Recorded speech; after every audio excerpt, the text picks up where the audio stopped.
question. Do birds have hands? May kamay ba mga ibon? No? Eh bakit? Why do birds suddenly appear every time you are near? Thank you for appearing before the Lord. The Lord will say that. At sana we will come nearer to the Lord. Please bow your heads in prayer. No. And just smile at the Lord and say, Lord, present, I am here. I am here because, tell Him, I am here because I want to thank you, God. You bless me so much. I want to be grateful to you. I am here, Lord, because I need your help. Tell the Lord. As a child tells the Father, I am here, Lord, because I am a sinner, and you are a forgiving God. I am here, Lord, because of a special request, maybe, in your heart right now.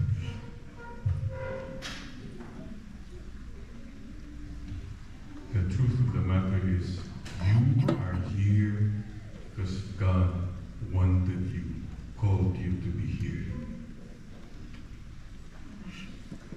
And so today we start with gratitude. Please raise your hand and say again, Lord, thank you, I'm still alive. I woke up this morning. I survived COVID. And I'm here to thank you. The rest of my life, the best of my life, Lord. As for me and for my house, we will serve the Lord. Once more declare, as for me and for my house, we will serve you, Lord. The rest of our lives, the best of our lives. Amen. And will you please tell the person beside you, tignan mo yung katabi mo, buhay pa ba yan? Tell one another, I'm happy you are here, happy you're still alive, happy we are together. In Jesus' name, amen. Thank you to the missionary families of Christ. Is the boy here? Oh boy, meron akong pick-up line. Iwan natin kung millennials o boy. Oh boy, glue ka ba? Kasi you make us stick to each other.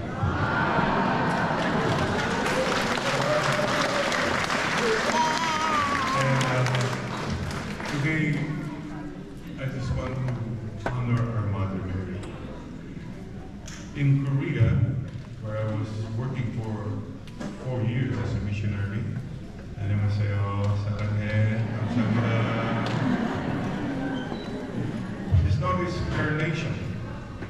It's the flower we give to the parents on Parents' Day.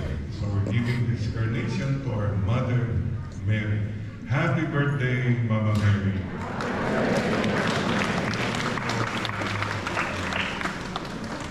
And if you want to really honor Mama Mary, then you be like her. Ikaw, sabi mo ako, devotee ni Mama Mary. Pero ang tama mo.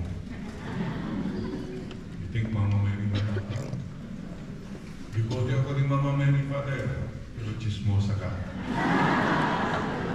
Chismosa ba si Mama Mary? Devotee ko ni Mama Mary, Father. Pero naninigaw ka pa, nagmumura ka.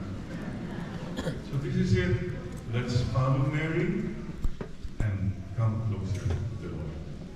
So, what is the first trait of Mama Mary I'd like to check with you?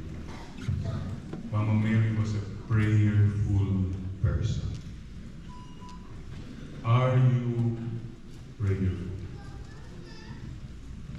Interesting, in America, first time I came here, people asked me, I was walking, hey man, what's up? Mama! Oh, there's a bird up. Bakit tinatanong pa lagi what's up? It's what's happening, what's the latest. Maybe we should start saying more, who is up? Be aware of the presence of God. Hindi yung, you have to know everything, you have to fit. That's okay, that's the world, you know. But if that's your world, you have to rise above. Yeah, realities are realities, problems are problems. But don't forget there is a God. That's where prayer comes in. Oh, another experience I had. Standing in a pedestrian intersection, red light. Ako, siguro mga 1 minute, 2 minutes na, still red. But I saw people, it's the first time in America, they would roll down their pants. Nagagano'n sila. Oh, sa America pala, respectful, di ganun. Hey man, gagano'n. You know what they were telling me ba na? Press that button. Mama! The man behind me pressed the button, nag-green agad. Sinundan mo na talaga. Baka, if that man did that right, I would still be standing there. Press the button. Pray. You're so focused on the problem, on the solution.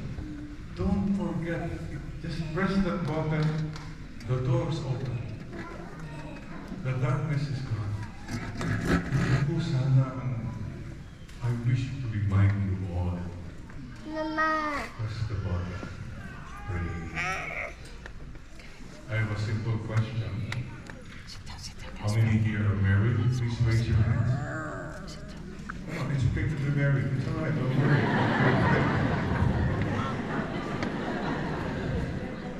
And question. Oh, by the way, I have good news for all of you married people. I know there's so many, but many concerned. But hey, according to the latest report, Father Julie, married people will be given first priority to enter the kingdom of heaven. Congratulations. Sorry for us singers.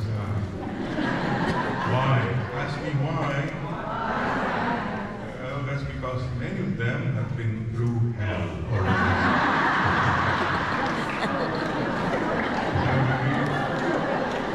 Please make a simple decision today. It's a gift to Mama Mary. I will not make life miserable for my loved ones. Can you not just decide and say, I will not make it hard for them. I don't have to impose myself on them. Look at that little boy clapping. Tama siya. Tama siya. Thank you, Father. I love that. That's enough. Life is hard. Ito lang po ha. Bottom line po ni Moses that I will have no regrets in the end. That I loved too little, too late. Because I love myself more than that. Sacrifice, pasensya. We have better families if we can just say that one resolution. Life is hard enough, don't make it hard. So, question. Who makes the coffee? Husband or the wife?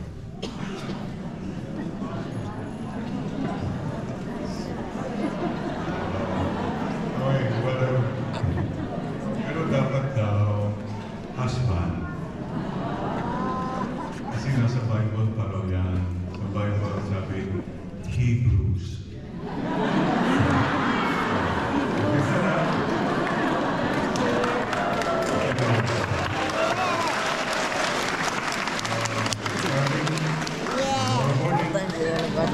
Go out of your way. Go beyond role playing.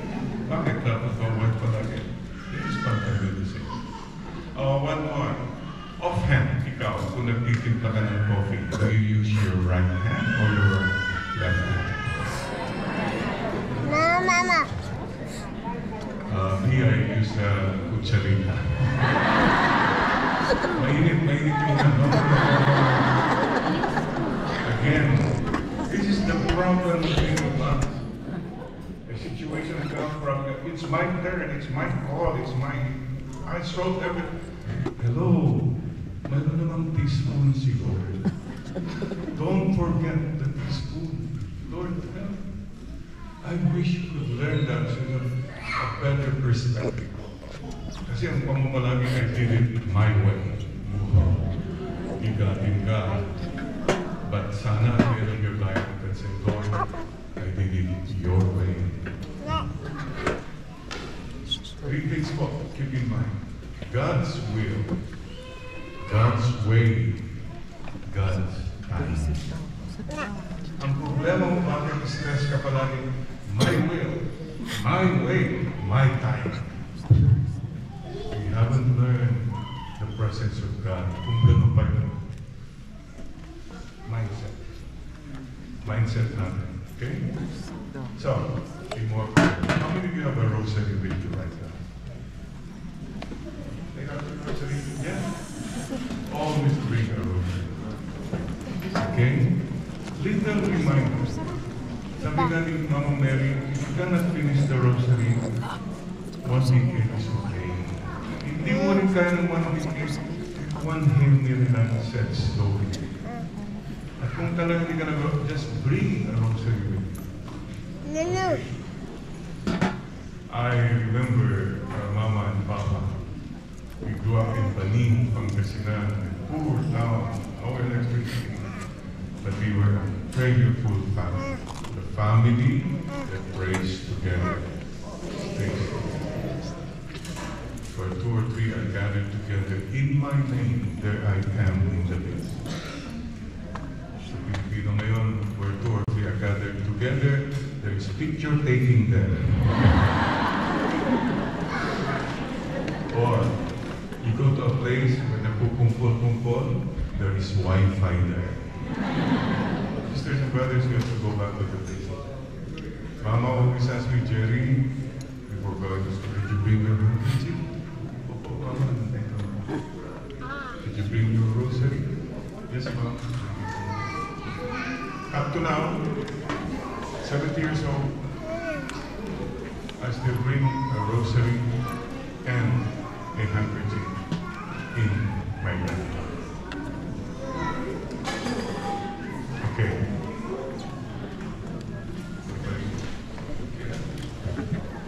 Sisters, brothers, focus on the Lord, not on the Lord. We can be disturbed by many things as long as you keep focusing on the Lord. Okay? Oh, sabi ni Mama Mary, thank you, marami na sa inyo nagro-rosary, pero ang dami sa inyo. Pag nagro-rosary, over-speeding. Kaya ang animal grade na natin dyan sa kawas mo. Kaya ang animal grade na natin dyan. Parang hindi na madali. Para matapos lang magkota. One Hail Mary said slowly and from the heart is better than 60 Hail Marys na minamadali. Let us now say one Hail Mary slowly. Loving Mama Mary, smiling at Mama Mary. From the heart, mula sa puso, hindi mula sa muso. Hail Mary, full of grace, the Lord is with you. Blessed are you among women. Blessed is the fruit of your womb, Jesus. Holy Mary, Mother of God, pray for us sinners. Amen. And one time I was going to Batangas, I told my driver, hindi, mag-rosary na tayo. Then he suddenly stopped. Sabi ko, bakit? Grocery pala yan. Grocery. One more thing po. simple prayer. How many of you thank God this morning? Sisters and brothers, why thank God? Simple lang. Maraming natulog kagabi, hindi na nagising ngayong umaga. That's the most simple thing. Sisters and brothers, marami sa atin kagigising. Mama. Mama. No. Walang mangyayari, mga kapatid. Sa lahat naman nasa cellphone, if you did not wake up this morning. Sisters and brothers, need that one simple. At kung pwede, kneel down. Kneel down. The act of kneeling down is a beautiful gesture. You try. Because when you kneel down, you don't have to say anything. Just humble yourself. Try that. Okay? So tomorrow morning, if you wake up tomorrow morning, be brave. Okay? Promise? Yatsuk. To Janet. Second, excuse me po. Tignan mo yung katabi mo. Pinahan mo lang ng tingin, ha? Walang personal. Yung bang katabi mo, may kilay pa ba yan?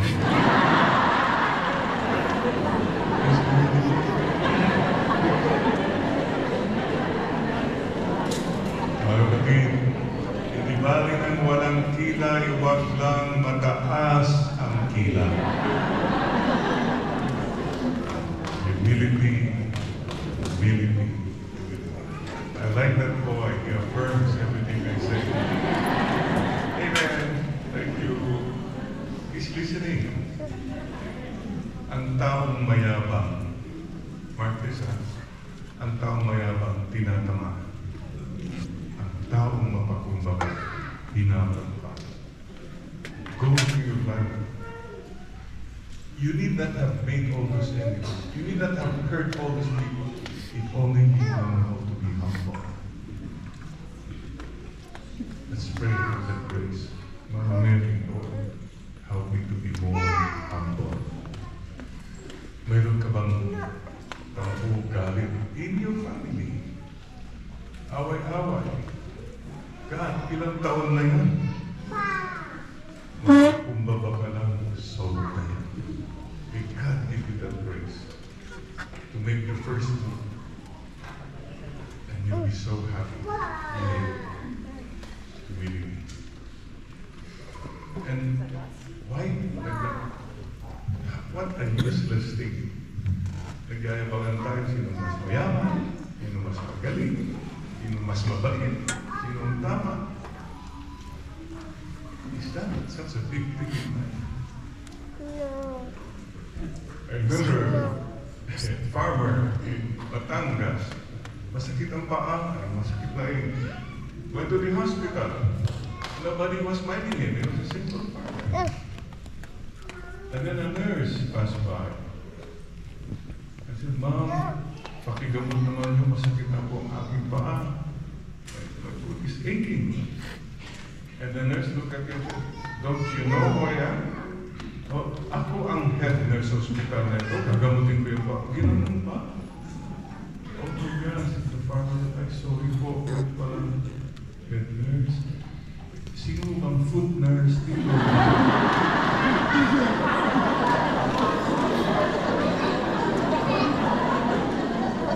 Kasi nakakatawa tayo kung nagyari ko. Diba? Sisters and brothers, let's pray for the grace to be more humble. Amen. Promise? Amen. One more look, please. Hinahamulik ko kasi mo. Anong aura ng mukha niya? Joyful ba o sorrowful?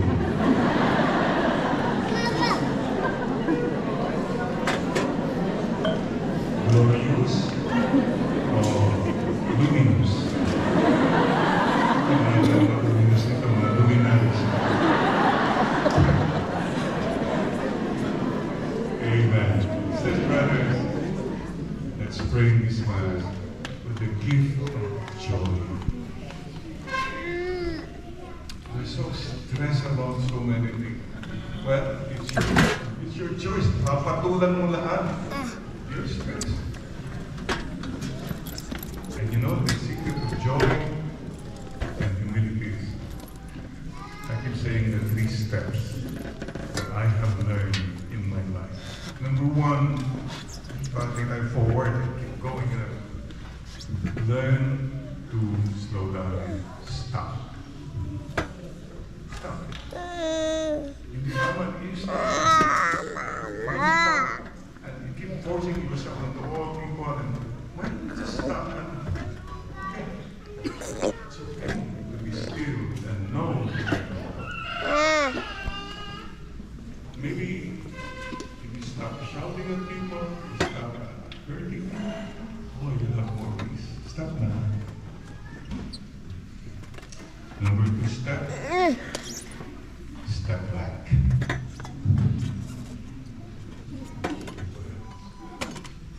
Oh, okay na.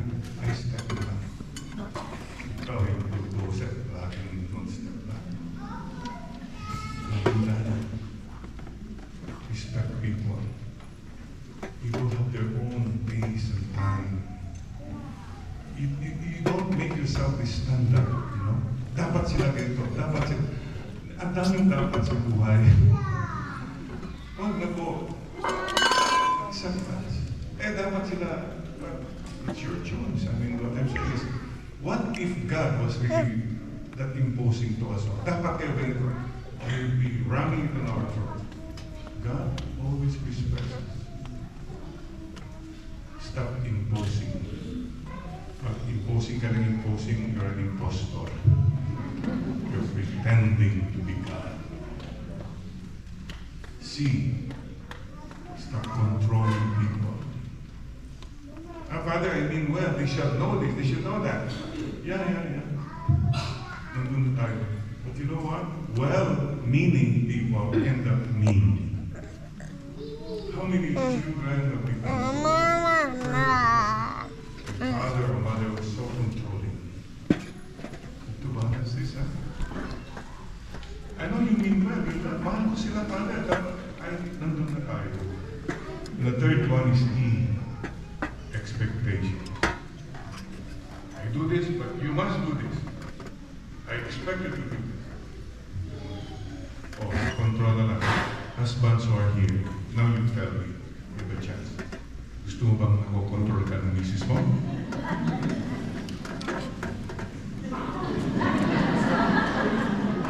Well, train. You don't play the game of eyes. Impositions, control, and expectations.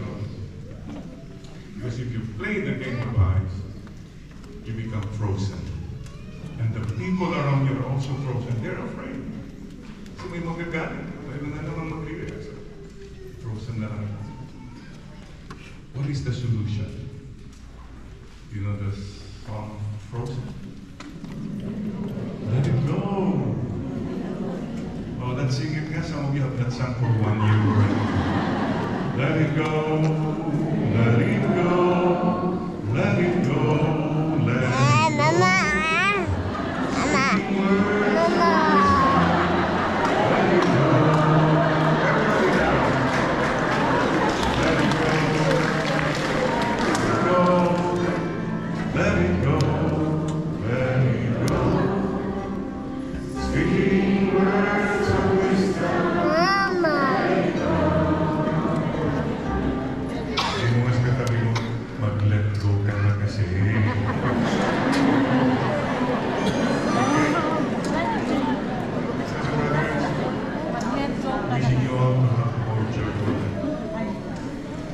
Life is short. I hope you don't spend your life feeling miserable, angry, feeling sad and bad about everything and about everyone. Life is to be celebrated. Life is not to be solved. You have to celebrate and to be grateful. It's your choice. Ako, I had cancer, and you made the choice to focus on God's blessings, not what is missing. To focus on the humor, not on the tumor. Ang problema sa'yo, nakikita mo pa natin mga tumor, anong mga mali, oh my God. May magnifying glass ka for all the wrong things you do. It's your choice. Go ahead. Mama. That's what you want. Go ahead. Gusto mong maging miserable, go ahead. But please don't make others miserable or alone. Oh no, you don't pass on your garbage, please. Sana, the Japanese never put garbage in the coffee. Tinatago nila, bibigyan. Huwag tayong magkalat sa mundo. Ikaw din, think about this. Kung namatay kang malungkot, di malungkot kang namatay.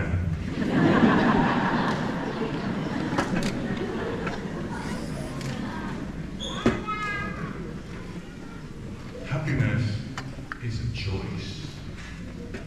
I choose to be happy. I choose not to be disturbed by all the events that are happening. That's beyond my control. God will take care of that. I can only take care of what I can control. And I have chosen to be happy. It's a choice. So your happiness should not depend on things or people or situations outside. Let's ask the Lord for the grace to be more joyful and to spread joy. Ikaw ba ang killjoy? Sino ang killjoy sa bahay? Ako, nagtutulong yung anak.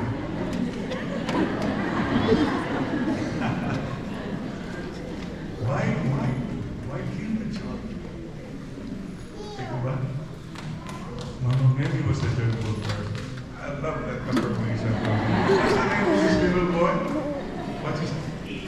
Ethan. Hey, Ethan. Saranghe, kamsahamnida. It's our turn. Palakpakan natin si Ethan.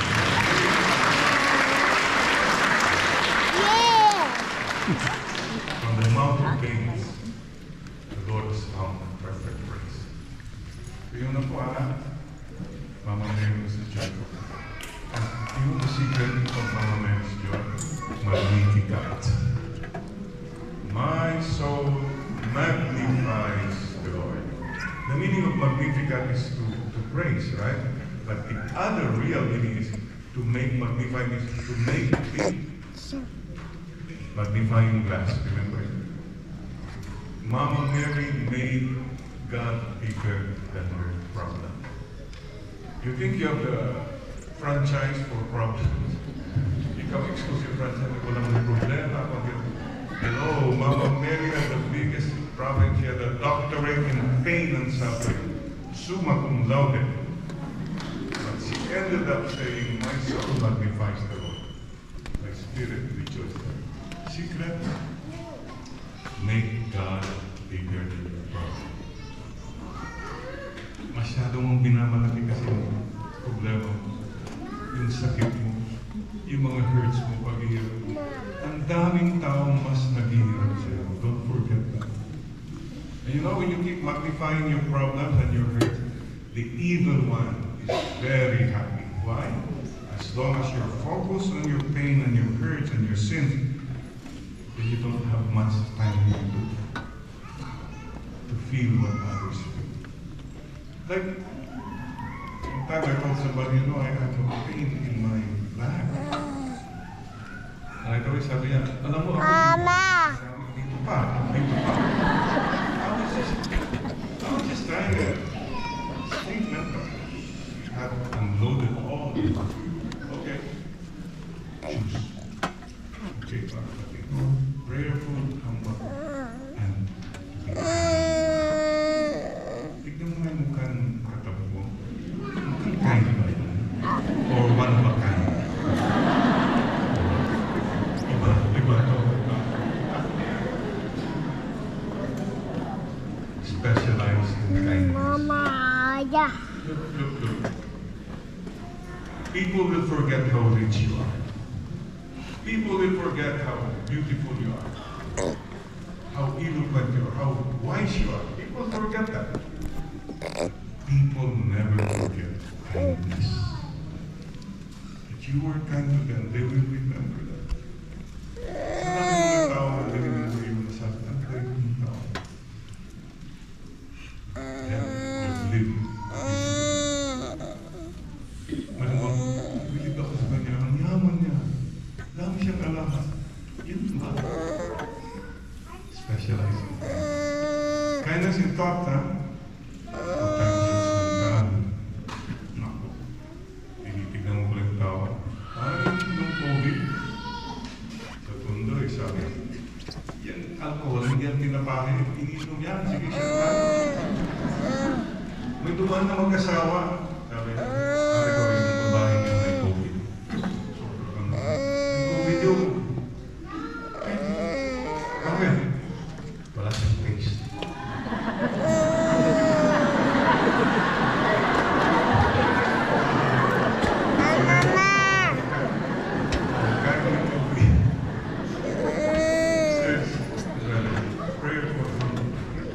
Kindness in words. First of all, be kind in your words. Another word for that is listen. Over talking. Talk less. And that you'll be tactless. Talk less. Let's talk more precaution. Kasi isa rin sa bus ng pantarang naman. Let's talk more precaution. So, kunwari, 100,000 words ka a day. Pwede namang 50,000 na lang. Parang lechon yan. Ano yung nakakailan sa lechon? Hindi ko yung balat, hindi yung taba. Yung buto. Bakit? Pupunta ka sa andaan, buto lang na.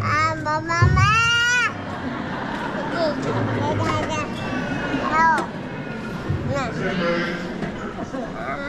In words. Remember this. The Lord is talking here about hearing tomorrow's gospel and speaking. Sa heaven now, at the gate of heaven, may dalawang basket. The first basket, pagtingin mo ng daming bilang. Sabihin mo yung bilang ng sinungaling, ng pasya. Paborito ng lengua. Sa kabila naman, ang daming tenga. Nakinig ng nakinig, pero hindi naman sinabi. You can listen and listen, but you never really listen.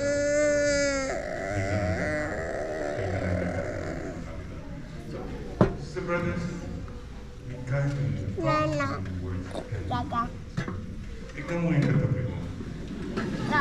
Will you please say something good, something nice naman sa katabi mo? Kindness, kind words. Thank you. Thank you. Ang ganda mo pa rin. Okay. Pwede bang, let's go. Sabi na natin yung now is the time. Pwede bang advise mo yung katabi mo? Yes. Pwede bang awitan siya? Kaya nakarana. Okay? Oh. Awitan mo siya.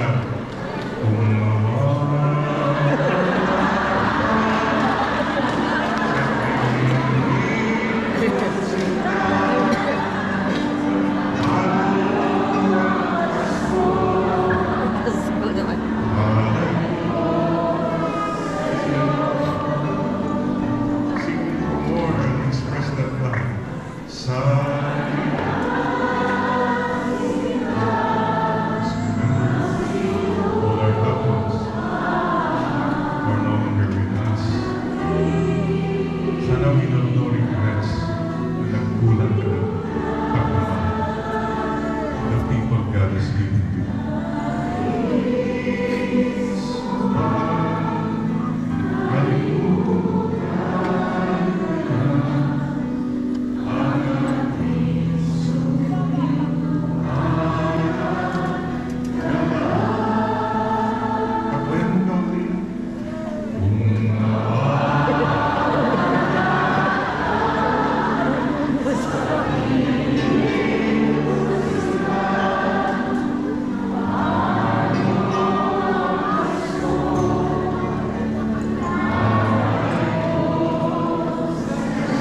And there are people who are with us this Christmas who may not be with us anymore next Christmas. So why don't you make this the best Christmas ever to all your loved ones?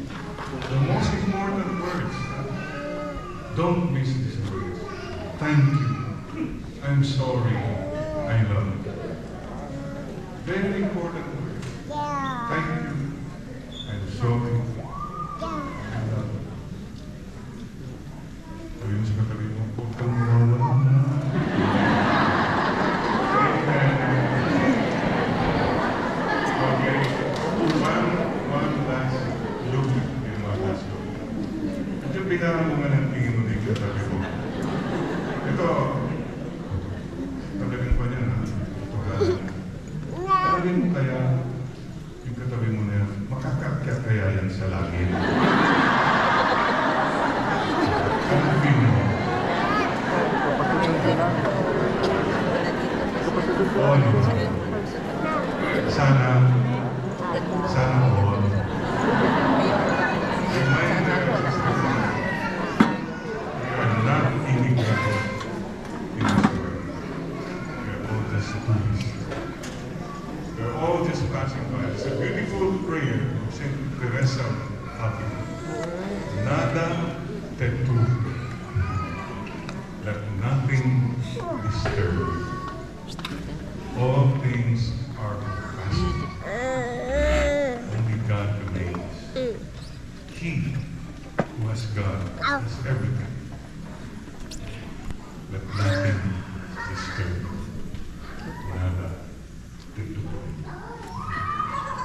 And reminder, our final destination is to go to heaven. Sinasabi na mga magulang namin noon, after our rosary, we're very happy kung nagmamahal. Malungkot kami kung may away-away kayo. And they told us one thing, our greatest joy is that someday we all will be united in heaven, complete as a family. It will be very sad if one of you will not make it to heaven, will never be complete. Wow. Just a successful or comfortable life. Sana mo, my life is not just about making money or making a name, but making a difference. And Mama Mary, Queen of Heaven, bring us to heaven. Saint Joseph, patron of departing souls, at the moment of death, bring me straight to God's will.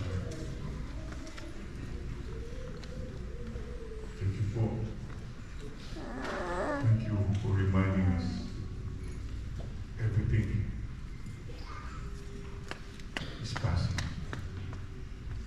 For reminding us that we take care not only of our bodies, but of our souls. That we take care not only of our retirement plan, and all the plans we have, but eternal life plan. So I now ask you, let's make a promise, to see each other in heaven someday. Shake hands and tell one another, see you in heaven. Promise.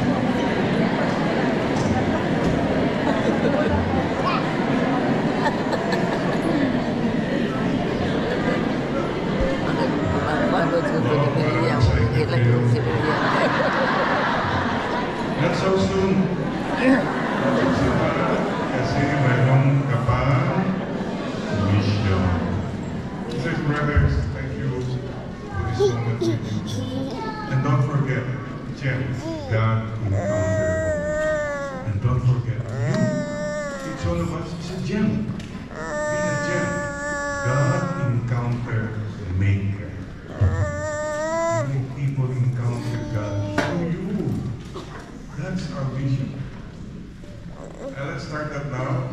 Let's be a gem to one another.